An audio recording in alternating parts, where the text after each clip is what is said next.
Hola, buenas tardes a todos y a todas. Les doy la bienvenida a nuestra clase del día de hoy. Eh, el día de hoy vamos a ver otra teoría para la toma de decisiones. Ya hemos visto diversos mecanismos, ya hemos visto diversas teorías que nos sirven para tomar decisiones. Acuérdense que estas teorías que hemos estado viendo no van encaminadas únicamente a tomar decisiones dentro de una empresa, de un negocio, sino que todas estas teorías que hemos estado viendo van encaminadas a tomar decisiones en general, por así decirlo, en la vida personal. Estas teorías que hemos visto pueden ser mecanismos, pueden ser herramientas que podemos utilizar en nuestra vida diaria para tomar decisiones.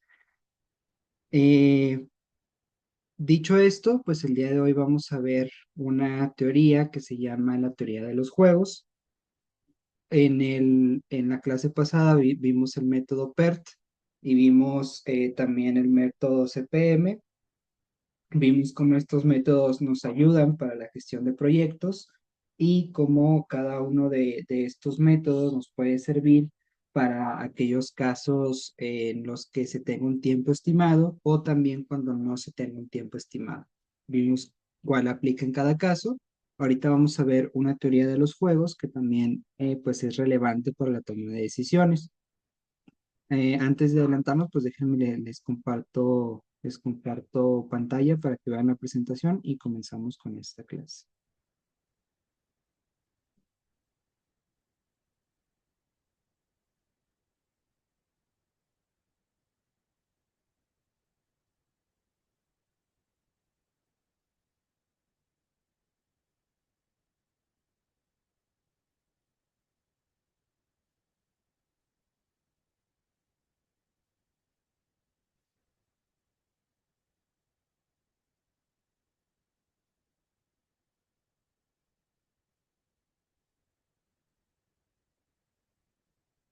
Y creo que por ahí ya se ve la presentación.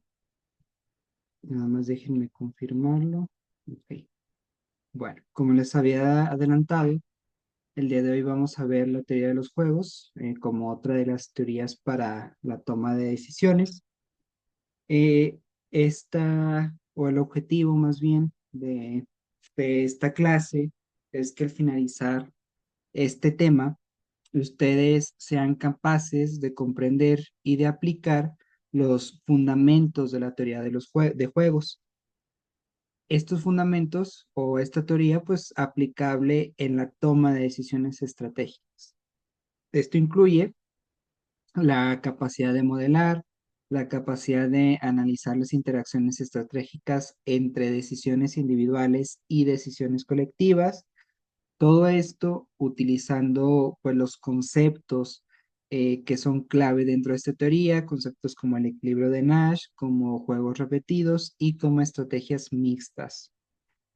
La idea es que ustedes desarrollen habilidades para aplicar esta teoría de juegos en contextos económicos, en contextos empresariales y también en contextos políticos, mejorando evidentemente pues, su capacidad para prever resultados y también para diseñar estrategias óptimas en situaciones competitivas y también en situaciones colaborativas.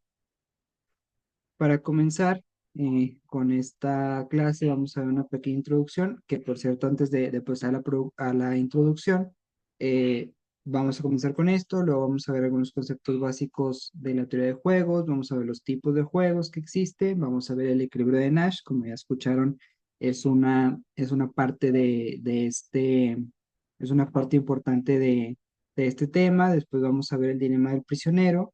Vamos a ver los juegos de estrategia mixta, los juegos repetidos y reputación. Y por último, pues la aplicación de esta teoría de juegos en ejemplos más concretos o más bien en la toma de decisiones, que precisamente es lo que más nos interesa a nosotros. Bueno, dicho esto, la teoría de juegos es fundamental para comprender cómo los individuos y las organizaciones toman decisiones estratégicas. Es una rama de las matemáticas, la teoría de los juegos, que estudia las interacciones estratégicas entre agentes racionales. Como les digo, esta teoría de los juegos nos ayuda a comprender cómo los individuos, cómo las organizaciones toman ciertas decisiones estratégicas. Eh, Como les comentaba en un principio, todo esto que hemos visto no va encaminado únicamente a estos métodos y teorías aplicadas a una empresa o un negocio. También va aplicado pues básicamente a cualquier individuo. Cualquier individuo puede utilizar, puede valerse de la teoría de juegos y tomar una decisión con base en esta teoría. El origen de la teoría de juegos se remonta a 1944 con el trabajo del pionero llamado John von Neumann y también con Oscar Morgenstern, quienes formalizaron los principios de esta teoría de juegos, de esta disciplina. Es importante, bueno, y lo hicieron en su obra que se llama Theory of Games and Economic Behavior, teoría de juegos y comportamiento económico. Ellos fueron quienes formalizaron esta disciplina y aquí es importante destacar que las aplicaciones de esta teoría de juegos pues son diversas. Abarcan desde la economía hasta la biología, hasta la política y la informática.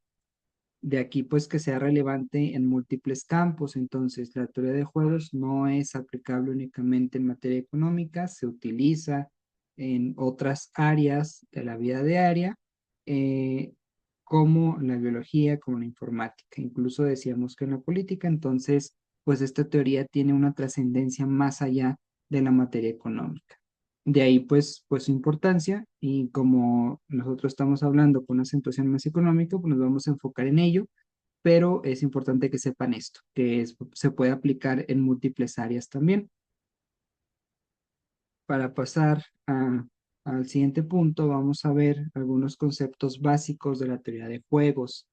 Para entender esta teoría de juegos, pues primero debemos de familiarizarnos con sus conceptos básicos.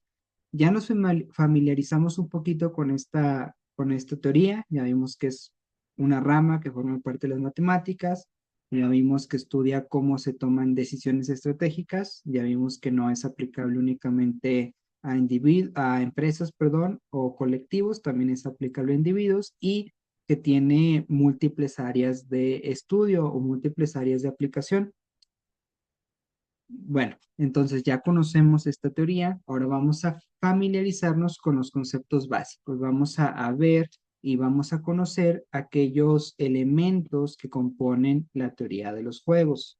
En primer lugar, tenemos a los jugadores. Los jugadores son los agentes que toman decisiones en el juego.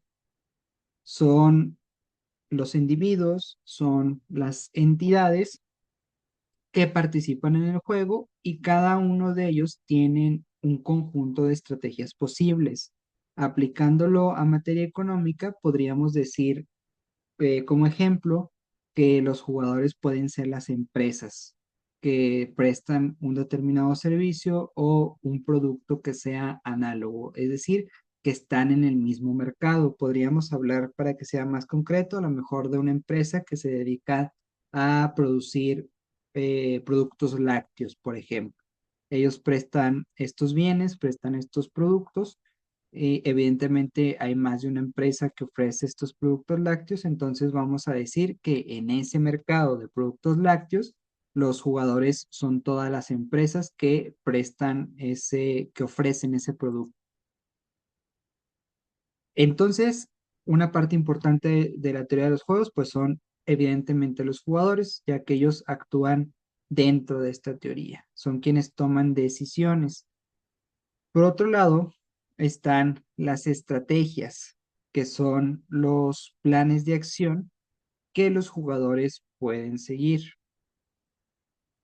Decíamos que cada individuo o cada entidad tiene un conjunto de estrategias posibles. Obviamente, dependiendo de sus necesidades, dependiendo de su finalidad, de qué es lo que buscan, va a depender también su estrategia. Esta está directamente influenciada por la finalidad, por el objetivo que ellos tienen.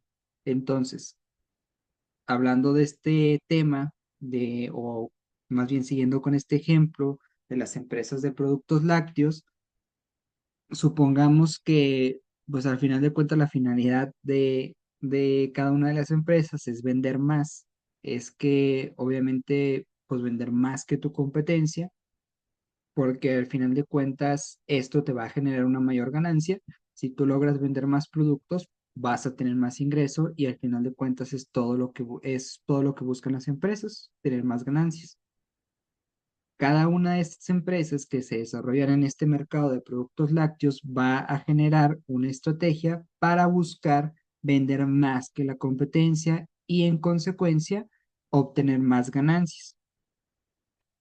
Obviamente existen diferentes estrategias, pueden optar por hacer publicidad, pueden optar por hacer descuentos, pueden optar por ofrecer más producto, pueden optar por cambiar su empaque, hay muchas formas de alcanzar ese objetivo de vender más. Cada una de las empresas va a generar su estrategia, pero bueno, aquí lo importante es que ustedes comprendan que las estrategias también forman parte de esta teoría de juegos. Los planes que tienen las empresas para alcanzar su finalidad forman parte de esta teoría de juegos.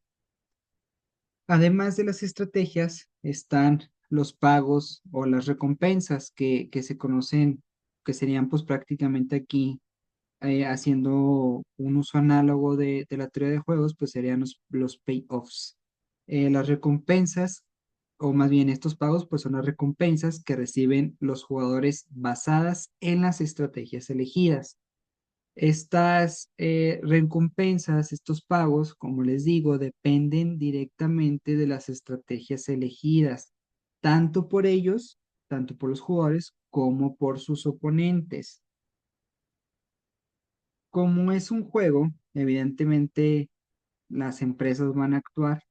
Más adelante vamos a ver que hay ocasiones en las que unas actúan después de otras, que las actuaciones de unas dependen de lo que haga la otra, pero más adelante vamos a ver eso. Aquí lo que quiero que entiendan, o lo que quiero dar a entender más bien, es que las empresas, como les decía, van a generar una estrategia para conseguir una finalidad. En el caso que decíamos nosotros, para conseguir más ganancias. Bueno, esa recompensa sería la ganancia. Eh, y esa ganancia que obtienen a raíz de las estrategias que tomaron, de los actos que realizaron, pues también es un elemento que forma parte de la teoría de juegos. Únicamente esa es la idea principal. Además, hay que distinguir que existen juegos cooperativos y que existen juegos no cooperativos. En los juegos cooperativos se permite la formación de coaliciones y en los juegos no cooperativos, pues los jugadores actúan de manera individual. Aquí depende de la estrategia de cada una de las empresas, depende también del tipo de mercado en el que se están desenvolviendo. Eh, Por ejemplo, si hablamos de un oligopolio, puede existir una coalición, ya que pues, son pocas empresas las que prestan el mismo producto. Supongamos que son dos empresas nada más. Pues en este caso, tal vez sería más conveniente para las empresas el unirse, el estar en un acuerdo en donde no se van a entorpecer la una a la otra, para que si ambas empresas puedan seguir consiguiendo su ganancia. Ese podría ser un ejemplo de un juego cooperativo. Recordemos que esta coalición pues consiste en que precisamente estas empresas se pongan de acuerdo para no entorpecerse entre ellas, para colaborar, precisamente para cooperar, como su nombre lo dice. En cambio, cuando hablamos de un juego no cooperativo, pues cada una de las empresas actúa de una manera individual. Tal vez esto lo podríamos ver en un mercado perfecto. Yo creo que sería el ejemplo donde lo único que influye es la oferta y la demanda, donde ahí sí se cumple con la ley de la oferta y la demanda. yo creo que sería un ejemplo de dónde puede aplicarse un juego no cooperativo. No es necesario que exista un oligopolio para que haya un juego cooperativo y no es necesario que haya un mercado perfecto para que haya un juego no cooperativo, pero pues podría ser un ejemplo. Entonces, en resumen, en los juegos cooperativos hay formación de coaliciones, en los juegos no cooperativos cada jugador actúa individualmente. Aplicándolo a la economía, cada empresa juega o cada ente económico juega individualmente. Después vamos a ver como tercer punto los tipos de juegos. Hay varios juegos, como ya les adelantaba en la diapositiva anterior, eh, dependiendo también del tipo de juego, pues van a actuar las empresas y también dependiendo de su finalidad, de su objetivo. Bueno, tenemos como juegos el juego simultáneo. En los juegos simultáneos, todos los jugadores eligen sus estrategias al mismo tiempo sin conocer las de los demás, sin conocer las elecciones de los demás. Ya les adelantaba un poquito que depende del tipo de juego, las empresas van a actuar. Bueno, hablando de un juego simultáneo, las empresas actúan al mismo tiempo. Las empresas al mismo tiempo eligen sus estrategias, las llevan a cabo y esto pues sin conocer las elecciones de los demás. Porque, por ejemplo, en los juegos secuenciales, que es el otro tipo de juegos, los jugadores eligen sus estrategias en un orden específico, conociendo las elecciones previas. En este caso, a diferencia del juego simultáneo, una empresa toma una decisión, toma una estrategia, la lleva a cabo y con base en esa estrategia que tomó la otra empresa, el otro jugador en la otra empresa va a tomar una estrategia. Es decir, una empresa actúa y como la otra empresa ya vio que ésta actuó, entonces ahora sí va a llevar a cabo una estrategia. Aquí la estrategia que tome la segunda empresa va a depender de la estrategia que tomó la primera empresa.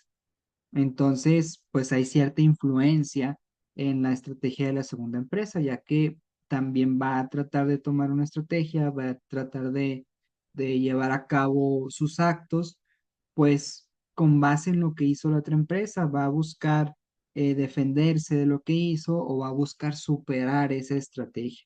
Entonces, pues es complicado para la primera empresa que su estrategia no sea superada, pero pues al final de cuentas así se realiza. Entonces, en los juegos simultáneos, los jugadores toman decisiones sin información sobre las elecciones de los otros. Esto aumenta la incertidumbre, ya que como tomas la decisión al mismo tiempo, no sabes qué es lo que va a pasar. En contraste, decíamos que los juegos secuenciales permiten a los jugadores observar y responder a las elecciones previas. Esto pues disminuye en cierta parte la certidumbre porque la segunda empresa ya sabe al menos o tiene un estimado de qué es lo que puede esperar tras tomar esa estrategia, viendo las consecuencias que tuvo la estrategia de la otra empresa y viendo la elección que tomó la otra empresa. Ya existe un poquito más de certidumbre sobre las consecuencias que puede tener. Obviamente, pues nada de esto es seguro, ¿verdad? Únicamente estiman qué es lo que puede pasar. Además, hay otros dos tipos de juego. Están los juegos de suma cero, donde lo que un jugador gana, el otro lo pierde. Aquí las ganancias y las pérdidas de los jugadores están directamente relacionadas, eh, que podríamos seguir precisamente con ese ejemplo de las empresas de productos lácteos. Evidentemente, si o bueno, lo más lógico, lo más común es que si una empresa comienza a vender más su producto sin que aumente o disminuya el número de consumidores, supongamos que el número de consumidores se queda fijo, si una empresa comienza a vender más producto, esto implica que menos personas están consumiendo el producto de la otra empresa. Entonces, mientras uno gana por estar vendiendo más, el otro pierde por estar vendiendo menos. Como les digo, esto en el caso en el que no varía el número de consumidores, ni, pues sí, prácticamente ese sería como que el requisito para que pudiera aplicar este ejemplo en este tipo de juegos de suma cero. En cambio, por otro lado, más bien están los juegos de suma no cero, en donde es posible que todos ganen o pierdan, lo que pues introduce una mayor complejidad al análisis. Aquí todos pueden ganar o pueden perder. Eh, Antes de pasar al siguiente punto, no sé si hasta aquí hay alguna duda.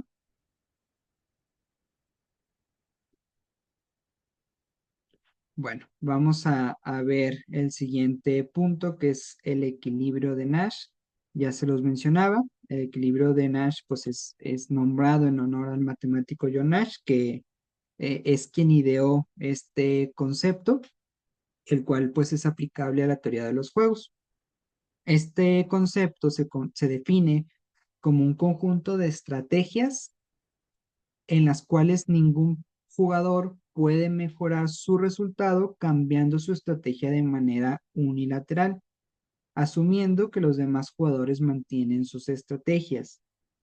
La idea, eh, la idea central de este concepto, de este equilibrio de Nash, es que para que tú puedas mejorar al momento de aplicar tu estrategia, los demás jugadores también tienen que modificar sus estrategias. Aquí obviamente depende del caso en concreto. Tal vez podríamos hablar poniendo el ejemplo del oligopolio. Yo creo que podría aplicar aquí el equilibrio de Nash, más que nada porque son pocas empresas y porque necesariamente lo que haga una empresa va a impactar en lo que haga la otra empresa o va a impactar en los resultados que obtenga la otra empresa. Es probable que si tú llevas a cabo cierta estrategia, no te pueda traer ningún beneficio hasta que la otra empresa actúe. Por ejemplo, si buscas elevar el precio del producto, tal vez no vas a poder obtener más ganancia aunque hayas elevado el precio, porque pues frente a ti está la otra empresa que sigue manteniendo el mismo precio del producto que tenía antes. Imaginemos que también existe este aumento, pues en este caso, como ambos modificarían el precio, pues ahí podría ya cambiar el resultado, ya se podría mejorar. Este podría ser un ejemplo de este equilibrio de Nash, pero la idea principal aquí, la idea con la que quiero que se queden, es precisamente que para que se pueda mejorar el resultado al momento de llevar a cabo una estrategia, pues es necesario que las demás empresas o los demás jugadores también actúen dentro de ese juego, porque si mantienen sus estrategias, pues no vas a poder cambiar este resultado. Este equilibrio es crucial porque nos permite predecir resultados estables en juegos estratégicos. Otro ejemplo, aparte del oligopolio que les puse, podría ser precisamente un ejemplo que es clásico, que es el dilema del prisionero, donde dos individuos enfrentan la decisión de cooperar o de traicionar al otro. Este dilema del prisionero precisamente es el siguiente tema que vamos a ver. Pero antes de pasar a este punto, me gustaría preguntarles si tienen alguna duda para ver, si no ya para ver el siguiente tema que es el dilema del prisionero.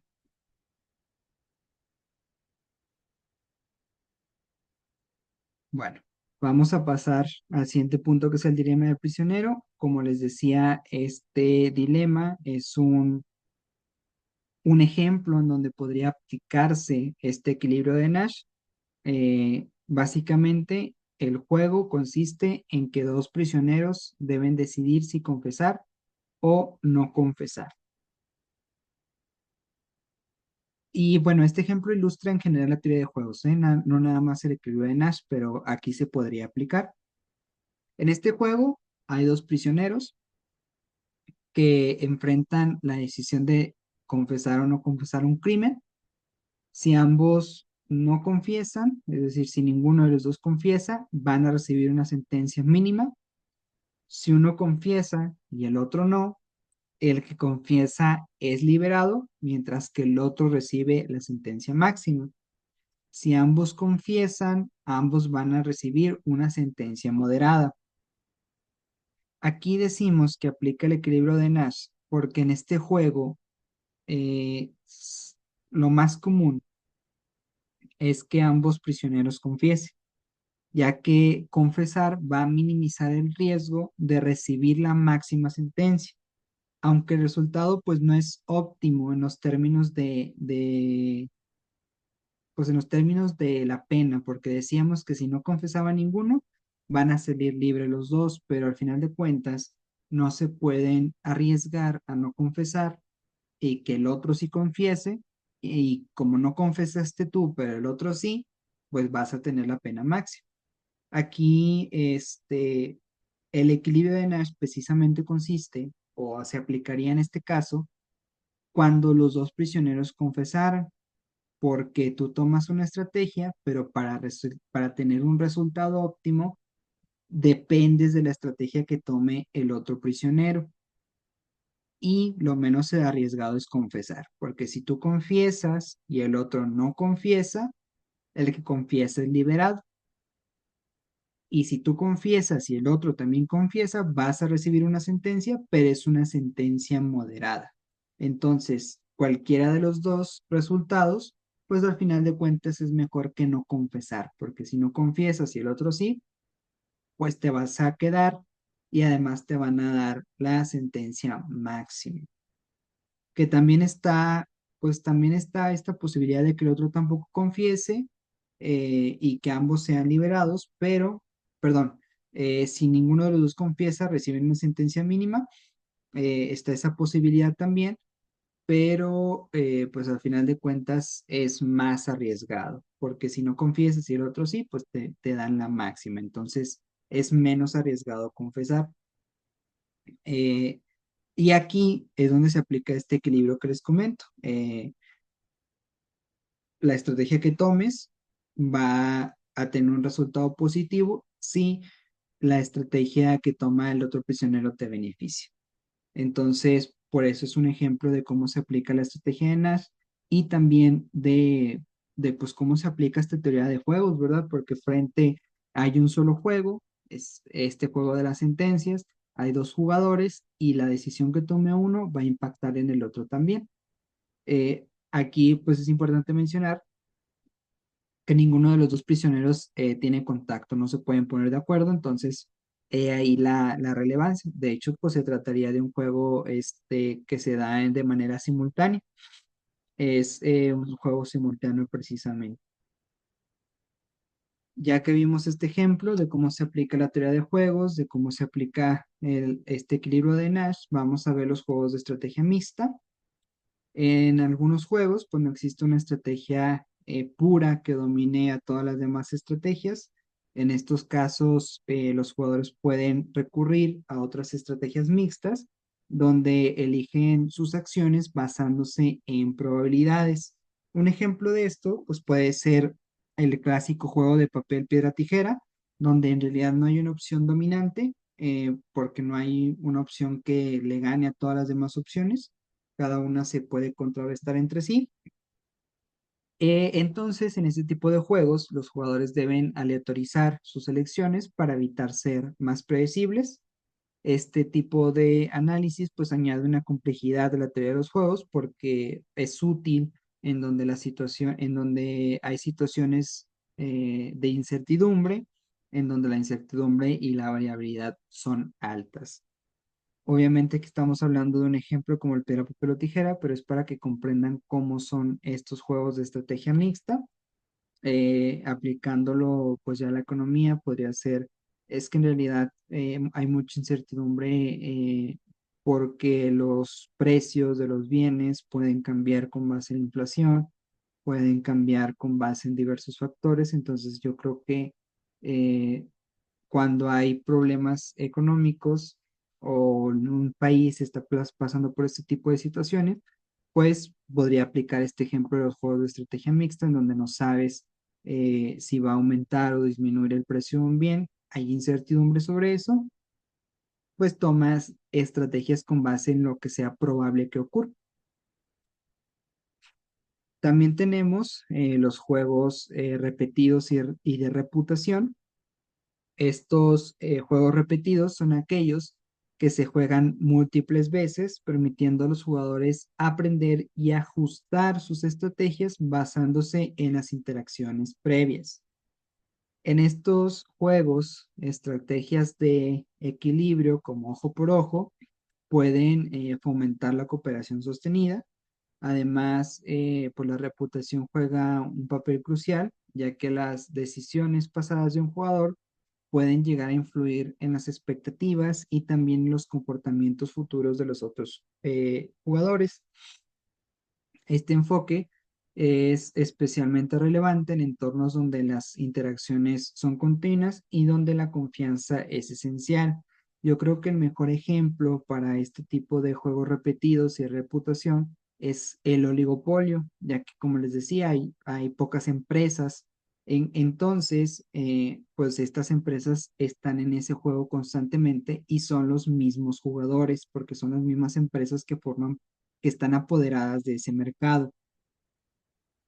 En los oligopolios, como ya les adelantaba, la decisión que toma una empresa va a impactar directamente en la otra empresa. Entonces, lo más común, lo más seguro para las empresas que forman parte de estos oligopolios es tomar decisiones que no afecten a la otra empresa, porque si hacen eso, pues van a esperar una respuesta de la otra empresa y esta respuesta va a ser evidentemente negativa porque, pues, si tú lo afectas, también va a buscar afectar. Eh, por eso, de ahí que venga el concepto de reputación, ya que el cómo te hayas comportado tú va a definir el cómo se va a comportar la empresa a futuro. Y esto pues te puede beneficiar como te puede afectar. Por eso lo mejor es mantener y hacer cosas que no afecten a la otra empresa. Ya para ir cerrando con esta clase, a modo de conclusión, vamos a ver algunas de las aplicaciones de la teoría de juegos en toma de decisiones. Esta teoría de juegos tiene una amplia gama de aplicaciones en diversos campos. Decíamos que se aplicaba en economía. En economía se utiliza para analizar mercados y para diseñar subastas, por ejemplo. Tan es así que ya hemos analizado el oligopolio como un ejemplo en donde se aplica la teoría de juegos.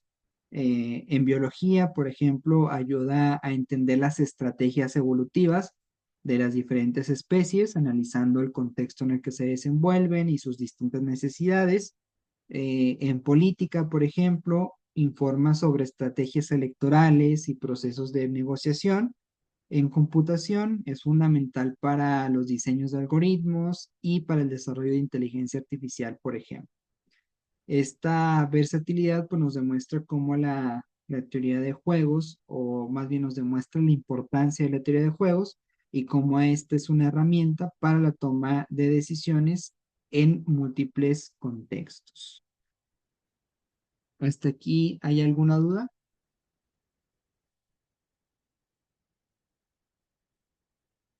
Bueno, de igual forma, no recuerden que cualquier duda que tengan, cualquier pregunta, pueden comunicarse conmigo por medio de la plataforma y ahí sin ningún problema les ayudo a resolver cualquier cuestionamiento que tengan. Dicho esto, pues sería todo por el día de hoy. Les agradezco mucho su atención. Que tengan un excelente día.